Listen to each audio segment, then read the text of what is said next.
Hey everyone, happy April. It's almost STAAR time. So I thought to make just a quick little video to answer some of the questions that we get all the time. And one of the questions is, can I opt out of my charter school, K-12, my online virtual school, Harmony, whatever it is, doesn't really matter. It's all the same. Charter schools have the same rules.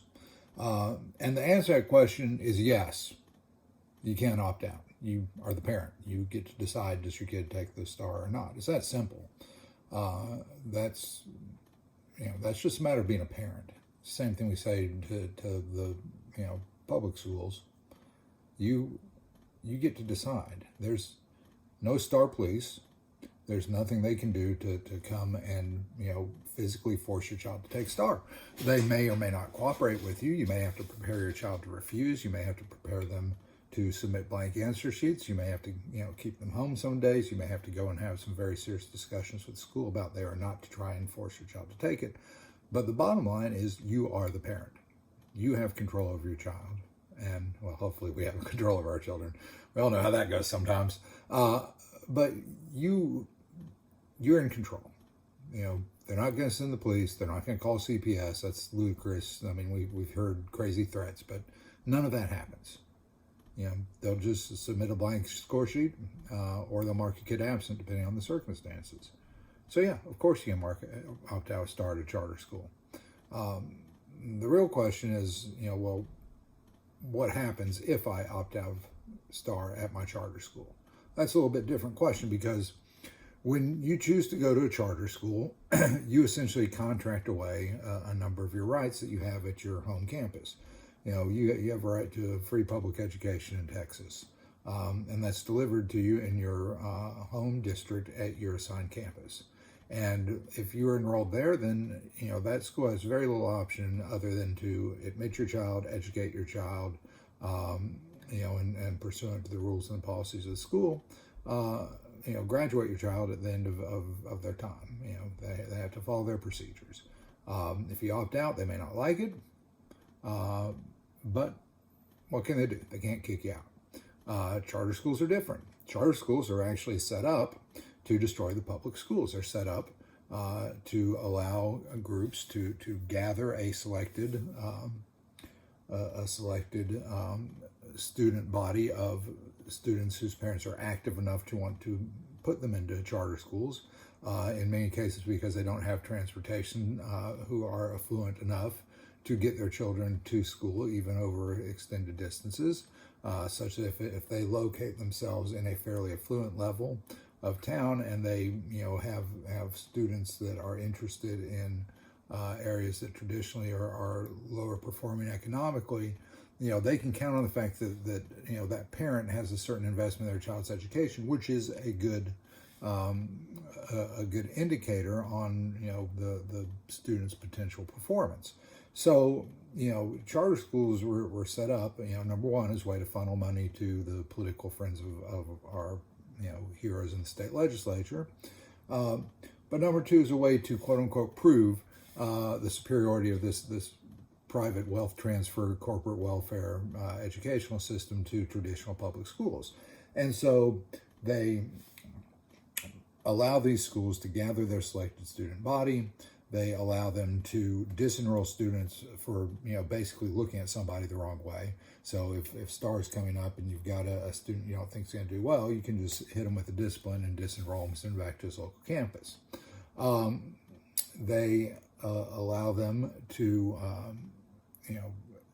do a great number of things that your local campus can't do.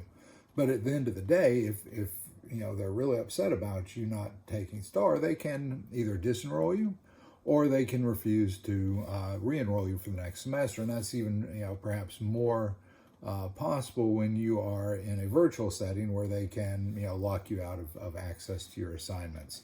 We've got some real questions about, the legality of some of that. And, early on, we used to have virtual schools that would lock the student out if they didn't go to the testing center, and then threaten to, then threaten to turn them in for truancy because they weren't logging into their system that they were logged out of. We had some pretty nasty letters that we exchanged.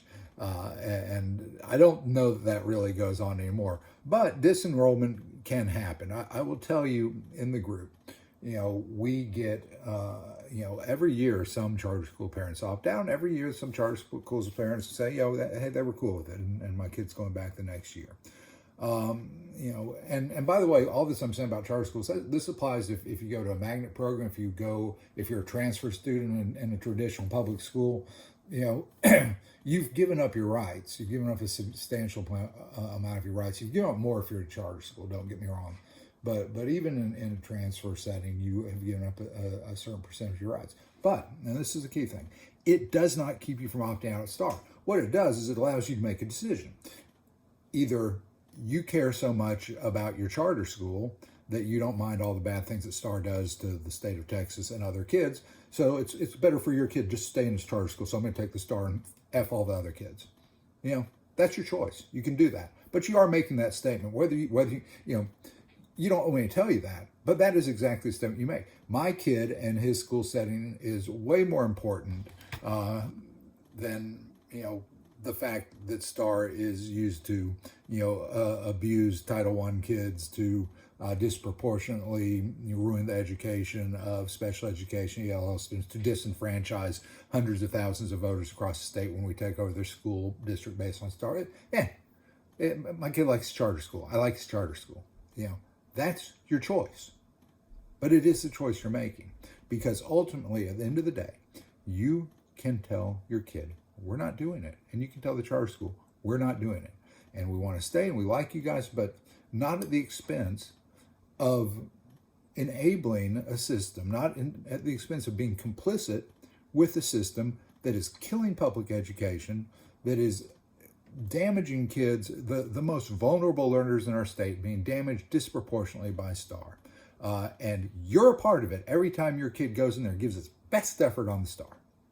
So that's a decision you get to make. But if you want to know, can you opt out? The answer is yes, you absolutely can. Will you? Well, we'll find out how you really feel, won't we? Because you certainly can. All right? Look, have a great day.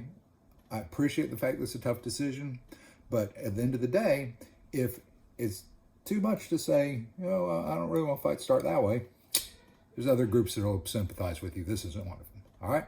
Y'all have a great day.